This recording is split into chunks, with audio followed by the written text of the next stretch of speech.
तो hello friends, जैसा कि आप लोगों को पता ही होगा कि अभी फर्स्ट सेमेस्टर वालों का एग्ज़ाम चल रहा है।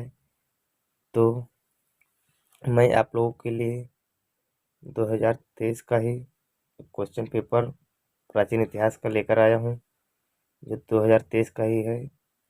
और मैं गारंटी के साथ बोल रहा हूँ कि यही क्वेश्चन आएंगे। आप लोग देख सकते हैं कि 2022-23 का ही क्वेश्चन है।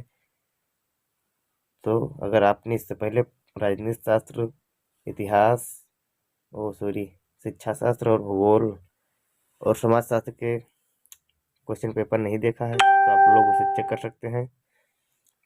तो जल्दी चलते हैं, बिना देरी के वीडियो को स्टार्ट करते हैं। अगर नए हैं आप हमारे चैनल पर तो चैनल को सब्सक्राइब जरूर कर लें और साथ में बेल आइकन को जरूर दबा दें, ताकि जब भी मैं नई वीडियो अपलोड करूं तो आप तक तुरंत पहुंचे।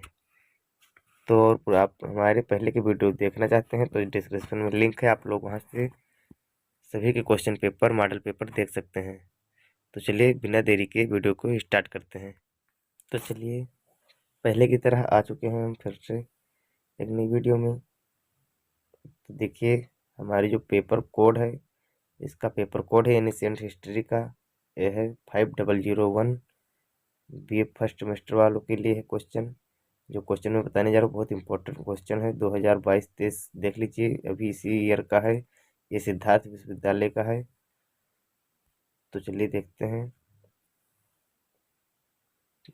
हमारा जो क्वेश्चन पेपर का है। ये है ancient history, culture and archaeology, early civilization India and world. जो हमारे इंडिया का सभ्यता है और वर्ल्ड विश्व का सभ्यता है, उसको इसमें दिया गया है। कोर्स कोड क्या है देख लीजिए आप लोग। ये 150101T के लिए है। ये सब स्टूडेंट देख सकते हैं। टाइम 3 घंटे है और मैक्सिमम मार्क 75 है, 75 नंबर है। तो ऑल क्वेश्चन ऑल कंपल्सरी, सभी प्रश्न अनिवार्य हैं। आप लोगों को तो पता ही होगा। इससे पहले आप लोगों से मेरी एक रिक्वेस्ट है कि अगर आपने हमारे व्हाट्सएप ग्रुप को नहीं ज्वाइन किया है तो आप लोग जल्दी से ज्वाइन कर लीजिए। नीचे डिस्क्रिप्शन में लिंक है, आप लोग वहां से ज्वाइन कर सकते हैं। डिस्क्रिप्शन में लिंक दिया गया है। तो answer each part of the first question in not more than 100 words. आपको जो पहला प्रश्न पत्र है, पहले प्रश्न का उत्तर देना है, वो 100 शब्दों से अधिक नहीं देना है। और जो दूसरे क्वेश्चन है उनका 8 वर्ड में आंसर देना है। तो चलिए देखते हैं पहला क्वेश्चन क्या है। पहले क्वेश्चन में है answer the following 100 words each. निम्नलिखित में से प्रत्येक का उत्तर 100 शब्दों में दीजिए। प्रत्येक प्रश्न का उत्तर 100 शब्दों में देना है। प्रत्येक प्रश्न का अंक 2 है और 5 क्वेश्चन है। आपका 10 नंबर पक्के हो जाएंगे। क्या है? वेद। वेद क्या होते हैं आप लोगों को तो पता ही होगा। यदि आप हिंदू धर्म से हैं तो आप लोगों को पता ही होगा कि वेद बहुत प्राचीनतम ग्रंथ है, जो कि 4 होते हैं: ऋग्वेद, सामवेद, यजुर्वेद और अथर्ववेद। तो चलिए चलते हैं दूसरे नंबर क्वेश्चन की तरफ। दूसरा नंबर क्वेश्चन क्या है कि major features of Indus town planning. Sindh नगर नियोजन की प्रमुख विशेषताएं। सिंध नगर नियोजन की प्रमुख विशेषताएं क्या क्या थीं? उस समय क्या सभ्यताएं हुई थीं? किस प्रकार से उनका रहन सहन था सिंधु घाटी के लोगों का? ये सब आपको लिखना है। फिर क्या है? उत्तर वैदिक काल का धर्म। जो हमारा वैदिक काल था उससे पहले का जो धर्म था वो किस प्रकार से था?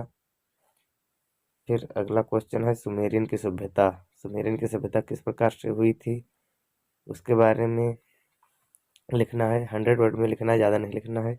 फिर क्या है? नील घाटी की सभ्यता की धार्मिक प्रकृति। जो हमारी नील घाटी की सभ्यता हुई थी तब की धार्मिक प्रकृति कैसी थी? लोग किन किसकी पूजा करते थे? मूर्तियों की पूजा करते थे और बैलों को बनाकर उनकी पूजा करते थे। बैलों को भी देवी देवता मानते थे, वृक्षों की भी पूजा किया करते थे। तो ये सब आपको लिखना है। फिर है सिंध सभ्यता की सामाजिक जीवन व व्यापार एवं वाणिज्य का वर्णन कीजिए। सिंध सभ्यता के सामाजिक जीवन कैसे थे, वो लोग का रहन सहन, खान पान कैसा था, वेशभूषा कैसा था, उनके व्यापार कैसे थे, इन सभी का आपको वर्णन करना है। फिर क्या है? देख लीजिए दूसरा, वैदिक लोगों के सामाजिक संगठन।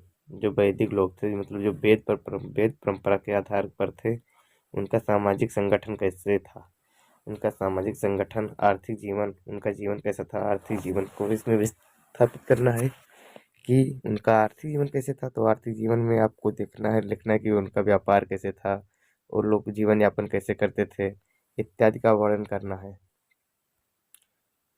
तो चलिए देखते हैं क्वेश्चन नंबर 3 की तरफ। प्रश्न नंबर 3 है, भारतीय इतिहास के पुरातात्विक स्रोतों का उपयुक्त उदाहरण सहित वर्णन कीजिए। जो पुरातात्विक स्रोत हैं उनका उपयुक्त उदाहरण सहित वर्णन कीजिए।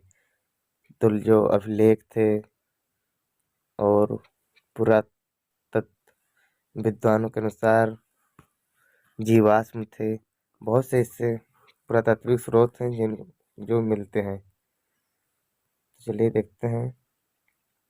अथवा करके है जो क्वेश्चन, विदेशी यात्रियों के वृत्तांत से आप क्या समझते हैं।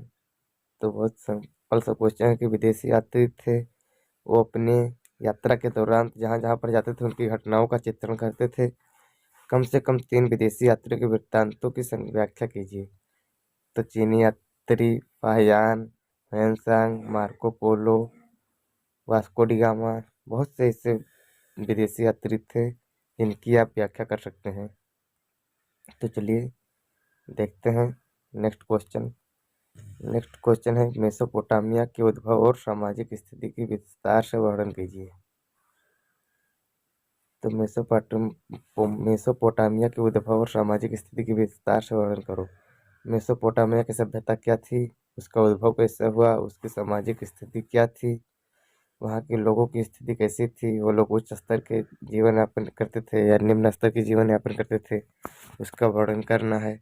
अथवा क्या है कि सभी सभ्यताएं नदी घाटियों के पास क्यों विकसित हुई, समझाइए। तो आप लोगों को पता ही होगा कि सभी सभ्यताएं नदी घाटियों के पास इसलिए विकसित हुई क्योंकि वहां पर उनको पर्याप्त मात्रा में पानी पीने को मिल जाता था। जीवन यापन के लिए जानते हैं पानी की जरूरत होती थी। यदि कृषि के क्षेत्र में हो तो उनको सिंचाई की भी मात्रा उपलब्ध थी।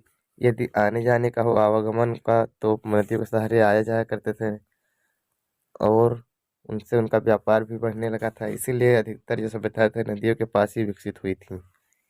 फिर नेक्स्ट क्वेश्चन है, नील घाटी सभ्यता के उदय और विकास का वर्णन कीजिए। नील घाटी की सभ्यता, जो नील नदी के किनारे की सभ्यता थी, उसका विकास कैसे हुआ, उसका उदय कैसे हुआ, इसका वर्णन करना है। फिर अथवा